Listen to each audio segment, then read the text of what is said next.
Apakah kamu pernah bertanya-tanya mengapa beberapa orang bisa sukses sementara yang lainnya tidak? Ada kalimat menarik yang ingin kita bahas kali ini, yaitu semua orang sukses berjiwa pemimpin. Kalau kamu mau sukses, maka kamu harus punya jiwa pemimpin. Pernyataan ini sangat relevan dalam dunia bisnis dan kehidupan kita. Apakah kamu pernah berpikir mengapa semua orang sukses dalam bidang usaha adalah mereka yang memiliki jiwa kepemimpinan? Ini membawa kita pada konsep penting yang akan kita bahas lebih dalam pada video ini. Sukses dalam usaha tidak bisa dicapai secara individu. Oleh karena itu, mereka yang sukses memiliki kemampuan untuk memimpin baik diri mereka sendiri maupun orang lain. Ini berarti memiliki disiplin diri, motivasi dan tujuan yang jelas dalam hidup. Penting untuk diingat bahwa menjadi pemimpin bukanlah sama dengan menjadi bos. Seorang pemimpin bukan hanya memberikan perintah, melainkan memberikan contoh yang baik, membimbing dan memberikan inspirasi kepada tim.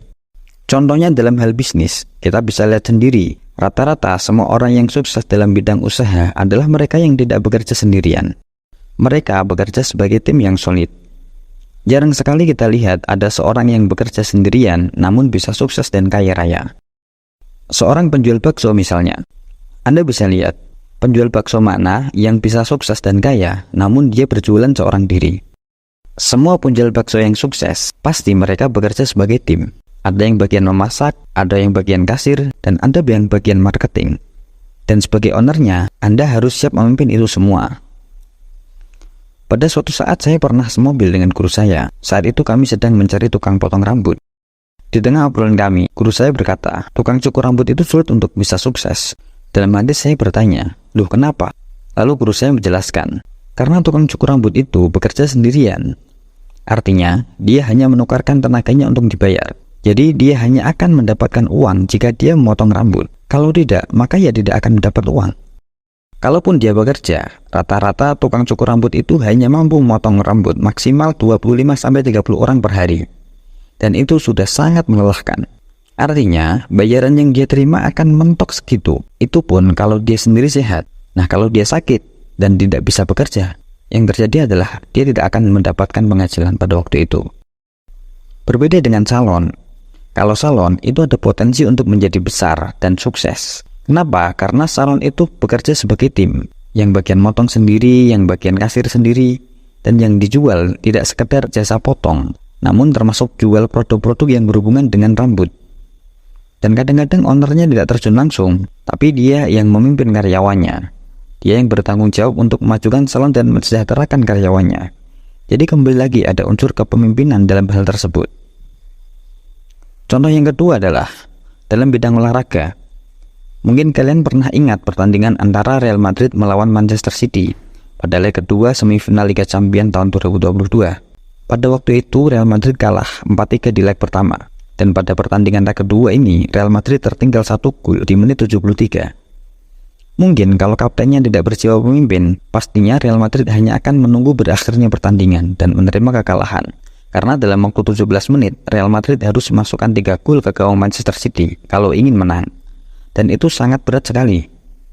Namun apa yang terjadi? Dengan kepemimpinan seorang Karim Benzema, dia selalu memberikan semangat kepada semua rekan timnya untuk tetap optimis dan berjuang sampai akhir. Alhasil, Real Madrid berhasil menjebolkan 3 gol ke gawang Manchester City di menit 90. Dalam semua contoh tersebut, jiwa kepemimpinan yang kuat memainkan peran penting dalam mencapai kesuksesan, baik dalam konteks bisnis, pendidikan, kegiatan sosial, ataupun olahraga. Jiwa kepemimpinan melibatkan kemampuan untuk memotivasi, menginspirasi, mengambil keputusan, dan memberikan arah yang jelas. Yang semuanya merupakan kunci dalam mencapai kesuksesan dalam berbagai aspek kehidupan. Ada contoh menarik yang dapat kita pelajari tentang kepemimpinan, yaitu Nabi Muhammad SAW. Beliau adalah contoh pemimpin yang sukses dalam banyak aspek kehidupan. Dari usia muda, beliau sudah terlatih untuk menggembala kambing, dan itu sebenarnya adalah awal dari pendidikan kepemimpinan yang kuat. Pendekatan Nabi Muhammad SAW dalam menggembala kambing tidak sekedar tugas sehari-hari.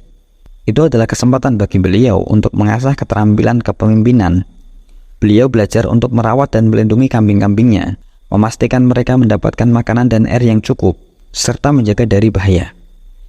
Ini adalah tanda awal dari jiwa pemimpin yang selalu mengutamakan tanggung jawab dan kesejahteraan yang lebih besar daripada diri sendiri. Beliau juga belajar berkomunikasi dengan binatang dan memahami kebutuhan mereka.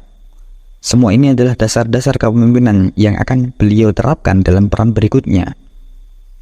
Penting untuk diingat bahwa menjadi pemimpin bukanlah tentang dominasi atau pengendalian, melainkan tentang kepedulian, tanggung jawab, dan kemampuan untuk memotivasi dan menginspirasi orang lain.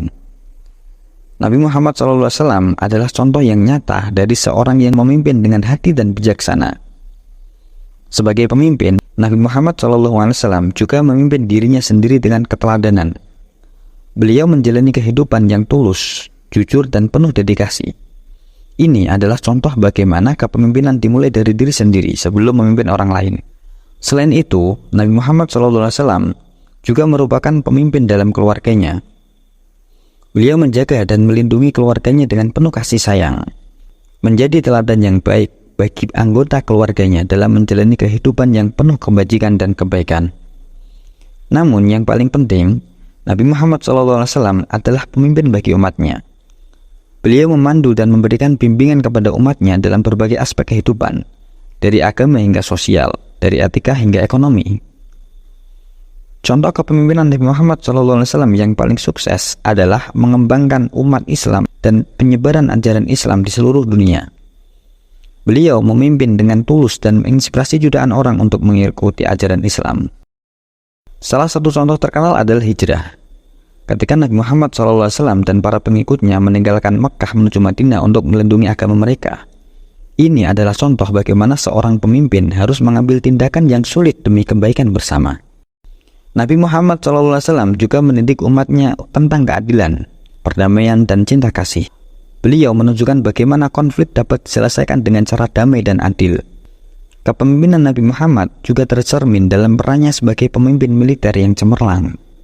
Dalam pertempuran, beliau memimpin dengan keberanian dan strategi yang cerdas, tetapi selalu dengan etika perang yang tinggi. Nabi Muhammad SAW adalah teladan nyata tentang bagaimana seorang pemimpin harus bertanggung jawab dan penuh kasih sayang terhadap umatnya. Beliau adalah pemimpin yang sukses dalam pengertian sejati. Kesuksesan Nabi Muhammad dalam kepemimpinan memberikan kita banyak pelajaran berharga. Pertama, kepemimpinan bukanlah hak istimewa sebagian kecil, tetapi sesuatu yang bisa dikembangkan oleh siapa saja yang mau belajar dan berkembang. Kedua, penting untuk memahami bahwa menjadi pemimpin tidak selalu berarti menjadi pusat perhatian atau berada di puncak hierarki. Sebaliknya, seorang pemimpin sejati adalah yang paling bertanggung jawab dan paling peduli terhadap kebaikan bersama. Ketiga, kepemimpinan bukan hanya tentang memiliki pengikut, tetapi tentang membimbing dan memotivasi mereka menuju tujuan yang lebih besar. Itu memerlukan kemampuan untuk mendengarkan, berempati, dan berkomunikasi dengan efektif. Keempat, sebagai pemimpin kita harus mengutamakan integritas, keadilan, dan etika dalam tindakan kita. Kepemimpinan yang berlandaskan prinsip-prinsip ini akan selalu membuahkan hasil yang baik. Terakhir, kepemimpinan yang sukses adalah yang tidak berfokus pada kepentingan diri sendiri, tetapi juga pada kesejahteraan orang lain dan masyarakat secara keseluruhan. Jadi, apa yang dapat kita pelajari dari Nabi Muhammad tentang kepemimpinan? Kita bisa mulai dengan memahami bahwa kepemimpinan adalah sesuatu yang dapat kita kembangkan dan perbaiki. Selain itu, kita harus ingat bahwa kepemimpinan bukanlah sekedar tugas atau jabatan, tetapi sikap dan perilaku sehari-hari. Kita bisa menjadi pemimpin dalam kehidupan kita sendiri, dalam keluarga kita, di tempat kerja, dan dalam komunitas kita. Penting juga untuk selalu berupaya menjadi teladan yang baik, seperti yang dilakukan oleh Nabi Muhammad SAW. Menggabungkan integritas, ketulusan, dan kepedulian dalam tindakan kita adalah kunci kesuksesan sebagai pemimpin. Ketika kita berbicara tentang kepemimpinan, kita tidak hanya melihat pada keberhasilan finansial atau jabatan tinggi.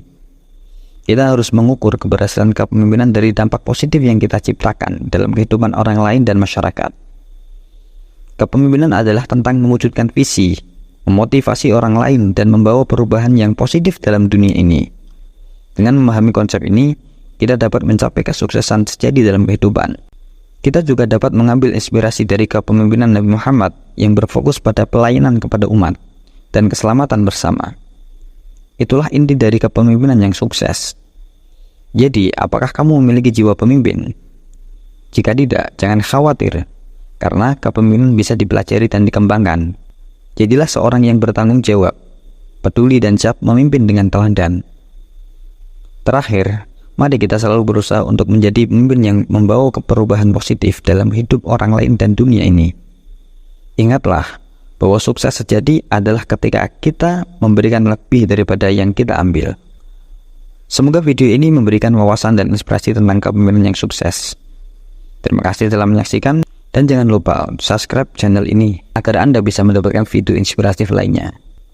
Jika kamu memiliki pendapat atau pengalaman tentang kepemimpinan yang ingin kamu bagikan, jangan ragu untuk menuliskannya di bagian komentar di bawah.